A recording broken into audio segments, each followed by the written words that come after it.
සුදු මැණිකේ? ඒ කවුද? මටයි මේ මිනිස්සු මෙහෙම කතා කරන්නේ. මම කුරුළුනේ. නංගිට දැන් කොහොමද? කවුද මේ මෙයාලා?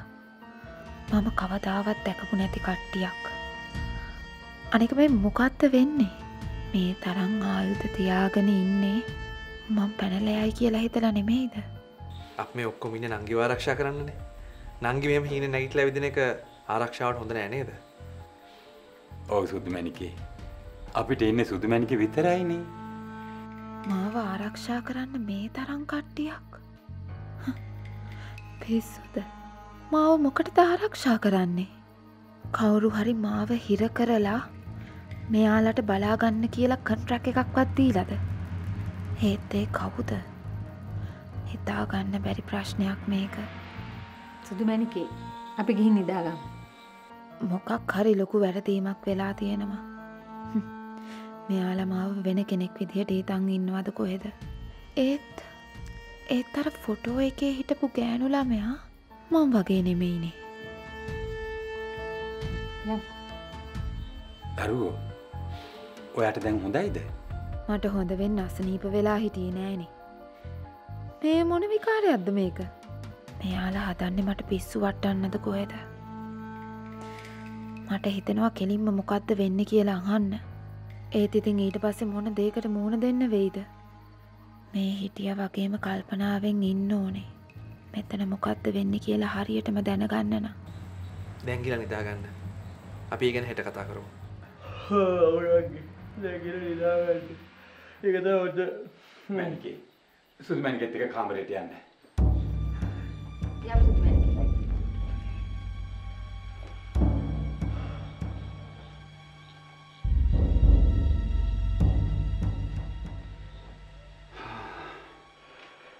හොඳ වෙලාවට අපි මෙතන හිටියේ. නැත්තම් ආයෙමත් වතාවක් ගම පුරාම හොයන්න වෙනවා. අනේ මම බේරුනේ. නැත්තම් ඔළුව කුඩු වෙනවා.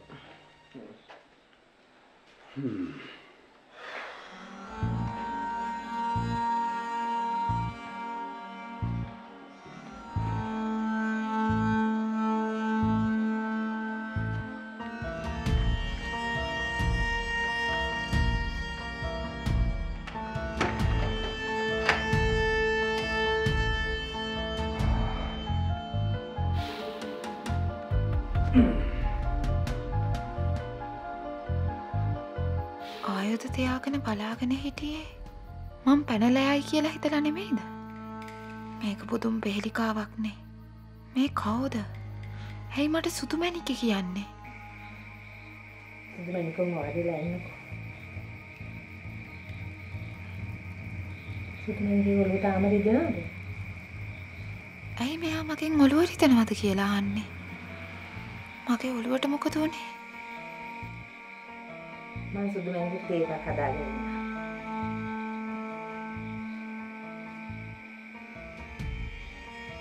එහෙනම් අපි නිදාගමු.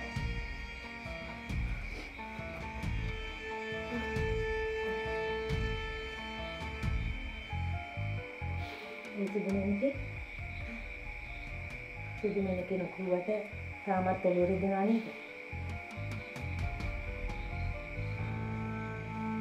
මෙයාලා මට ආදරය කරනවද හංගගෙන ඉන්නවද කියලා මොනවත්ම තේරෙන්නේ නෑනේ. මෙයාලගේ හැසිරීමෙන් ඒක තේරුම් ගන්නත් බෑ. මම මුලින්ම අභිමන්ව හොයා ගන්න ඕනේ.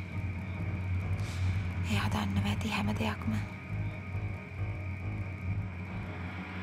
සුදුමැණිකේ නිදා ගන්න. දැන් කරදරයක් නෑනේ. අප්පච්චි හර්ෂ අයියා ඒ සේරම බලාගන්නේ. සුදුමැණිකේ දැන් බය වෙන්න ඕනේ නෑ. මම මොකටද මෙයා කියන විදියට බය වෙන්නේ? මම හරිනම් බය වෙන්න ඕනේ මෙයාලටනේ.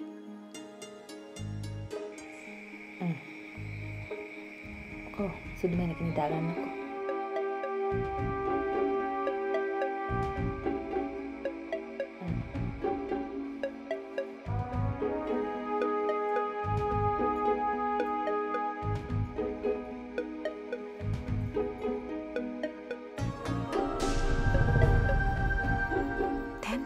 කීයද දන්නේ. මොනවා වුණත් මේ රෑ මේ දේවල් වලට උත්තර හොයන්න බෑ. මෙතන ප්‍රශ්නයක් වෙන්නේ නැහැ වගේ. හෙට උදෙන්ම මං අභිමන්ව හොයාගෙන මේ සිද්ධ වෙලා තියෙන්නේ මොකක්ද කියලා දැනගන්න ඕනේ.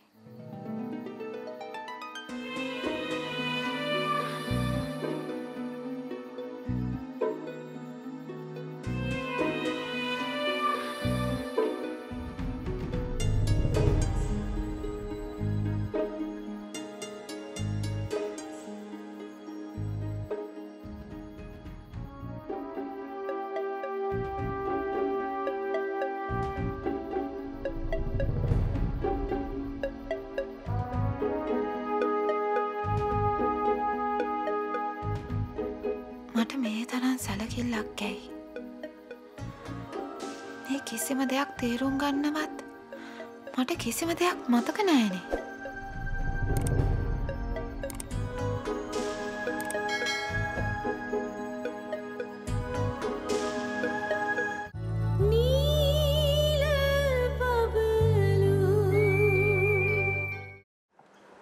පූජා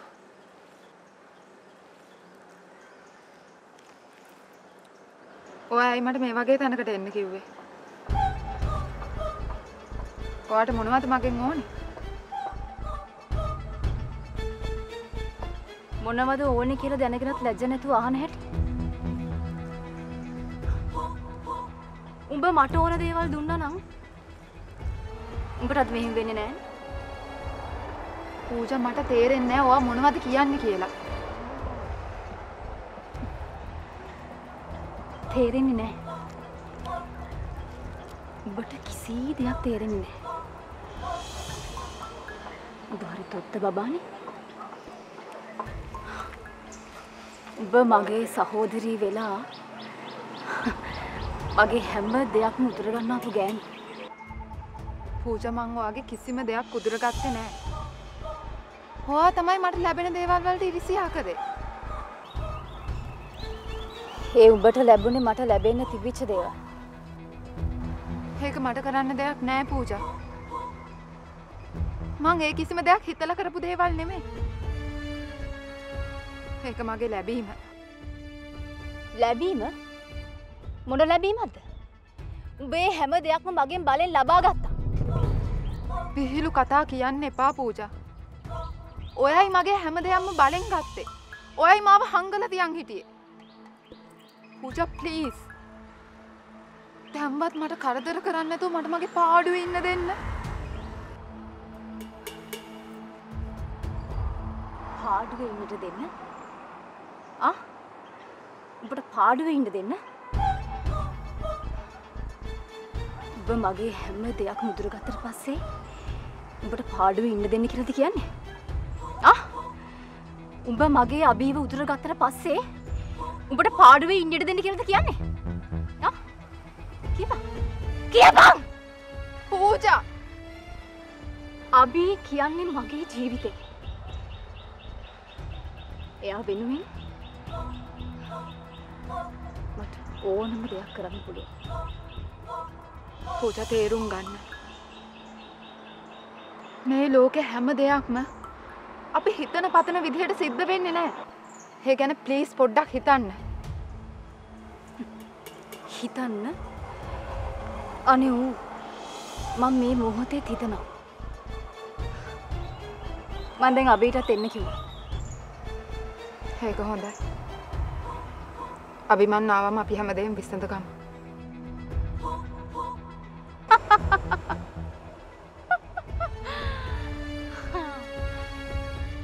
උඹ හිතුවද මං අභීට එන්න කිව්වේ මේ ප්‍රශ්න විසඳගන්න කියලා? නෑ. උඹේ මරණේ අභීගේ ඇස් දෙකෙන් වගේ. පූජා! පූජා ප්ලීස්.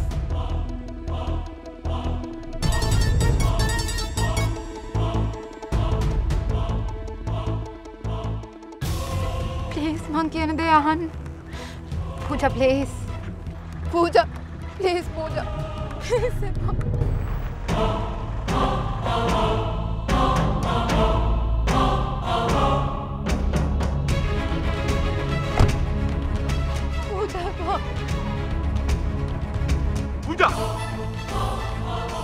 තාත්තල පූජා.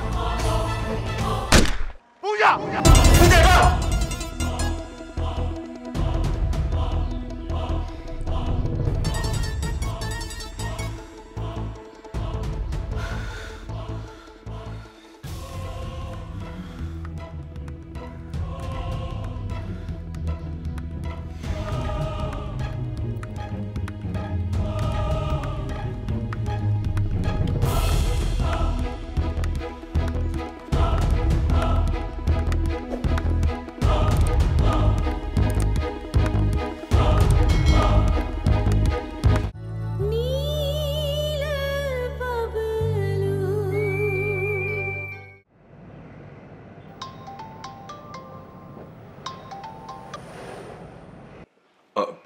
Hello. So good morning. Good morning Mr. Abiman. ඔබතුමා වැඩකද ඉන්නේ කතා කරන්න පුළුවන්ද? ඔව් මම මේ පොඩි කේස් එකකට යන ගමන් ඉන්නේ. කවන්න කියන්න. සර් කුරුළු ගැන මොකක්ද තොරතුරක් ලැබුණාද? නෑ Mr. Abiman. අපි මධ්‍යම පළාතේ හැම පොලිස් ස්ටේෂන් එකකටම කුරුළුගේ ෆොටෝ එකක් යවලා තියෙනවා. කුරුළු කැන්ඩි වල අපට කොහේ හරි ඉන්නවනම් අපිට ඉක්මනටම තොරතුරක් ලැබෙයි. මොකද්ද ඉන්ස්පෙක්ටර් මේකේ තේරුම? අද තොරතුරක් ලැබෙයි හෙට තොරතුරක් ලැබෙයි කියලා කියනවා ලැබෙන තොරතුරක් නැහැ. මොකද්ද මේකේ තේරුම? අභිමන් අපිට කලබල වෙලා මේ ප්‍රශ්න විසඳා ගන්න බෑ. ඒකට ක්‍රමයක් තියෙනවා. දන්නේ නැහැ සර්. මම ඇත්තටම කලකිරිලා ඉන්නේ. මොකද්ද ඔබතුමාලා මෙහෙම අතපත ගගා මේ වැඩ කල් දාන එකේ තියෙන තේරුම? ඒකෙන් වෙන්නේ මේ ප්‍රශ්න තවත් වැඩි වෙන එක. තතේ මිනිස්සුන්ට මේ පොලිස් ඩිපාර්ට්මන්ට් එක ගැන තියෙන විශ්වාසය නැති වෙන එක සාධාරණයි. ඔයාලට පොලිස් දෙපාර්තමේන්තුව ගැන විශ්වාසයක් නැති වෙන්න පුළුවන්. හැබැයි අපි සාමාන්‍ය මිනිස්සුයෙකුට කිසිම අසාධාරණයක් වෙන්න ඉඩ තියන්නේ නැහැ. සමහර ප්‍රශ්න වලට විසඳුම් හොයාගන්න අපට කාලයක් යනවා. ඒකට හේතුවක් තියෙනවා මිස්ටර් අබිමන්. මොකද අපිට බෑ කාටවත් කරදර කරලා ප්‍රශ්න විසඳන්න. මේ ප්‍රශ්නේ වුණත් මම පර්සනලි බලන්න තීරණය කරේ මිස්ටර් අබිමන්ගේ වචනේ නිසා. නැත්තම් මිස්ටර් අබිමන් වුණත් මේ ගැන හරියට බැලුවොත් තේරෙයි. මේ සාක්ෂිත් එක්ක කුරුළු ජීවත් වෙනවා කියලා හිතන්න පුළුවන් අවම ප්‍රතිශතයක් තියෙන්නේ කියලා.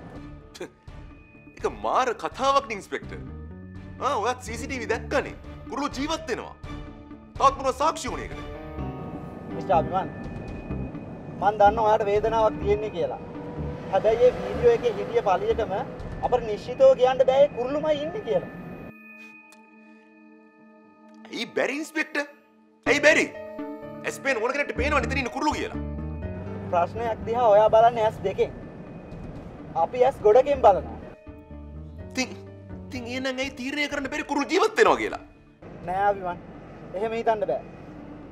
එස්සෝ කියන්නේ කුරුළු හොඳට දන්න කෙනෙක්. එහෙමනම් ඇයි එස්සෝ එක කුරුළු කතා නොකලේ? ඒක ගැන හිතන්න දෙයක් තියෙනව නේද? කුරුළු මම හොඳට දන්නවා ඉන්ස්පෙක්ටර්. මමත් අපේ ඩිපාර්ට්මන්ට් එක ගැන හොඳට දන්නවා මිස්ටර් අබිමන්. අපි මේ යුනිෆෝම් එක අඳින්නේ ජීවිතයට වැඩිය රාජකාරියට මුල් තැන දෙනවා කියලා හිතාගෙන. මම ඔයාගේ ඇඳුම්කමට මේ ප්‍රශ්නේ ගැන බැලුවට වීඩියෝ එකේ ඉන්න ළමයාට කෙලින්ම බලපෑමක් කරන්න අපිට බෑ. අපි කුරුළු කියලා හිතාගෙන ඒ ළමයාට ඇත්තටම බලපෑමක් ඇති කළොත් ඒ කුරුළු නෙවෙයි නම් ඒ ළමයාට ඇති වෙන ප්‍රශ්නේ ගැන අපි හිතන්න ඕනේ. සාමාන්‍ය ජනතාවට තමන්ගේ ප්‍රශ්නයක් දිහා තමන්ගේ පැත්තෙන් බලන්න පුළුවන් වුණාට පොලිසියට එහෙම බෑ මිස්ටර් අබිමන්. පොලිසිය නිතරම ඉන්නේ නිවැරදි පැත්තේ. සම ඔබතුමාට කියන්නේ ඔබතුමා වැරදි කියලා නෙමෙයි. මම දන්නවා. අබිමන්ට ඕන මේකට පුළුවන් තරම් ඉක්මනට විසඳුමක් හොයාගන්න. හැබැයි ඒත් එහෙම බෑ. ඒකට කාලයක් යනවා. ඔයාම තීරණය කරන්න අපිට කාලය දෙනවද නැත්නම් වෙන විසඳුමකට යනවද කියලා.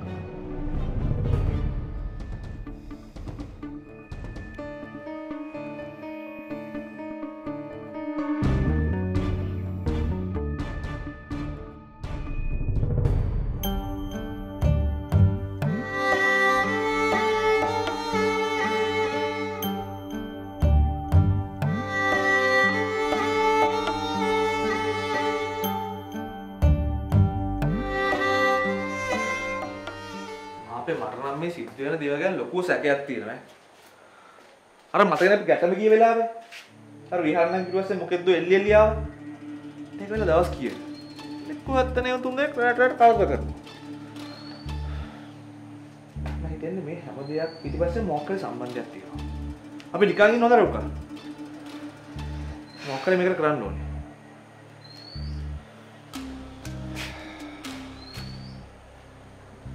පුතේ වයසක අපිට පුළුවන් ද මේවත් එක්ක හැප්පෙන්න. අපි හරි අසරණයි දරුවෝ. මේ මහප්පයි ලොකුට බය වෙන්න එපා. ඔයාලගේ පාඩු ඉන්න. අපි හොයාගන්නම් මේ අගවල මොකද්ද කියලා. හැබැයි හොඳින් හරි නරකින් හරි මම මේ පස්සේ විසඳනවා. සර් දැන් මේක ගැන හිතන්න යන්න එපා. මොකද ප්‍රශ්නයක් වුණ නැහැ නේ සර්. අපි ඉතින් විහාරය බේරගත්තනේ. ප්‍රශ්න ඉවර වුණා නෙමෙයි දරුවෝ. දැන් තමයි ප්‍රශ්න පටන් ගත්තේ. සර්ටයි ටීචර්ටයි විහාරටයි මොන දේ වුණත් අපි ඉන්නවා සර්. අපි ඔයාලව දාලා යන්නේ නැහැ. මම දන්නවා දරුවෝ. අපි තනි වෙලා නැහැ කියලා.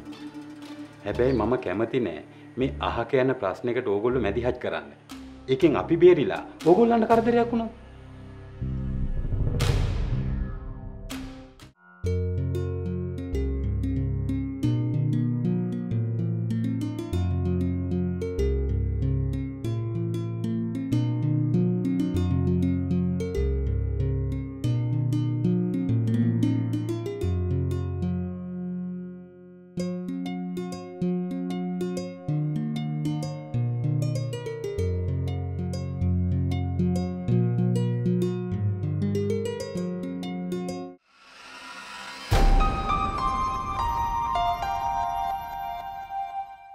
පොඩි ප්‍රශ්නයක් වුණා බොස්.